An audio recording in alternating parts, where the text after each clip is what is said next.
Episode 310. He's too sly. No good.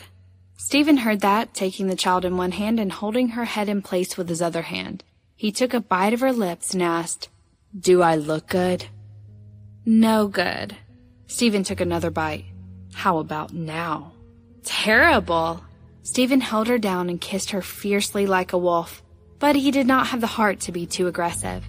The light kiss became deep. Miranda was seduced and soon responded slowly. The little girl was left out, crying hard and waving her small fist and kicking. Miranda pushed Stephen away and picked up the little girl. "Baby, don't cry." Stephen laughed and touched the little girl's face. He said, "She knows how to destroy her dad's good moments so young. What will happen when she grows up?" "Go." Miranda pushed him. "Didn't you say you're going out? Why are you still here?" "Leaving now." Stephen stood up, but then he leaned forward halfway and kissed her again on the lips. "When I come back, let's continue. Don't sleep so early." "Go." Stephen smiled, took the car key, and went out. However, when he got out of the house, the smile on his face disappeared shortly, and the irritating look came back. The cigarette was left on the table, and he had to pick up another cigarette. After it was lit, he walked toward his car. Driving to the Colorado Bay, he came to Fort Collins. According to his knowledge of them, they would definitely leave the city, stop in Fort Collins for a day or two, and then set out to find new places. After waiting for a long time, there was a dark blue sports car coming from a distance. He saw it from the car. It was Alan. Stephen looked down at his watch, and it was already 3:49 in the morning.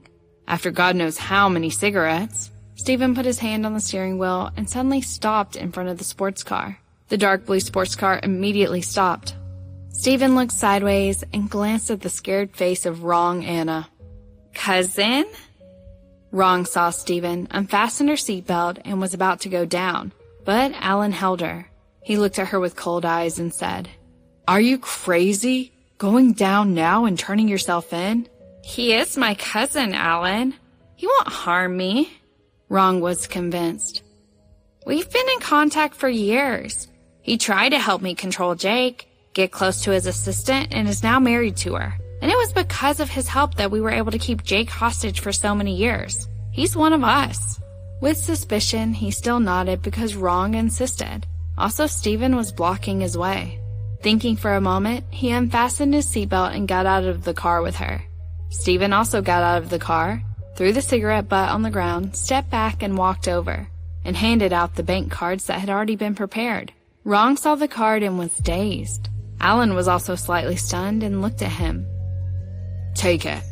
You'll need the money. I've got cards in the black market. There are cards that have not been written off yet after being stolen. Do not use your own cards in the future. It's too dangerous. There's $2 million in this savings card. No one will find you with these cards." "Cousin." Wrong Anna was touched and looked at Stephen. Stephen went forward and gave Wrong a hug. His amber-colored eyes reflected the yellow light of the bridge, with deep emotions hidden. Stephen's voice was gentle as he said, "Wrong, no matter what, you are my cousin. Stay alive, don't do anything stupid. Promise me, okay?" Wrong clung to Stephen and wept. "Help me take care of Mom and Dad. Remember, go home early. Your parents miss you very much." "Yeah," Stephen responded and patted her back. He quickly released her, took out the wallet from his pocket, and took out a piece of cash. "There's not much cash, but hold it and treasure it." Wrong took it, but she couldn't help but shed tears. "Take care." "I hope to see you later, Wrong." Stephen was a little red-eyed. "You will always be my sister." After that, he turned to look at Alan. "Take care of her." "Will do." Alan nodded, reached out and pulled Wrong's hand. "Go. We will be caught if we delay. I had no idea that bastard Jake was hiding so deeply." "Cousin, if you can, help me get revenge," Wrong cried. "I believe him so much, and I didn't expect this guy to play us. He is too sly." "Okay, I would try my best." Stephen looked at her and felt reluctant to let her go, but he still urged, "Go ahead, don't delay anymore." Wrong and Alan nodded. Stephen also quickly moved the car and let them drive away. Looking at the sports car leave, Stephen finally felt relaxed.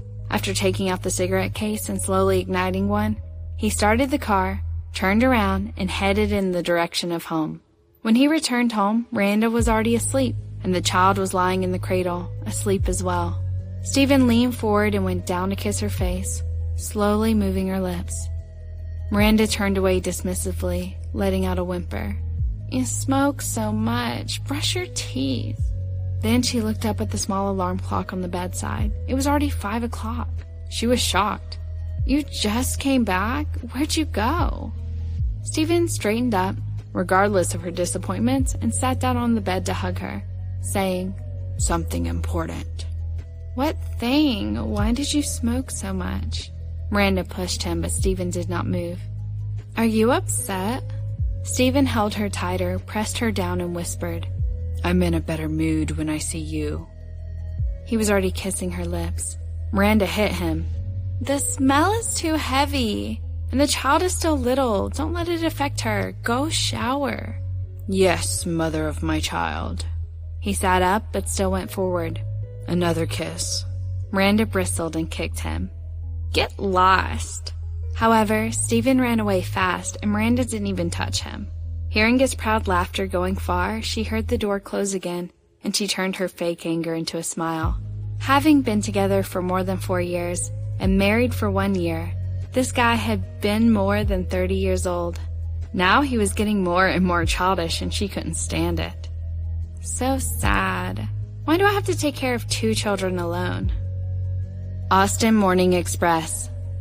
At 2151 last night, 6 major drug trafficking gangs were cracked down and a large number of drugs and firearms were seized. The person behind it is Miss Cox, the general manager of Cox Enterprise, a well-known domestic enterprise that went bankrupt recently.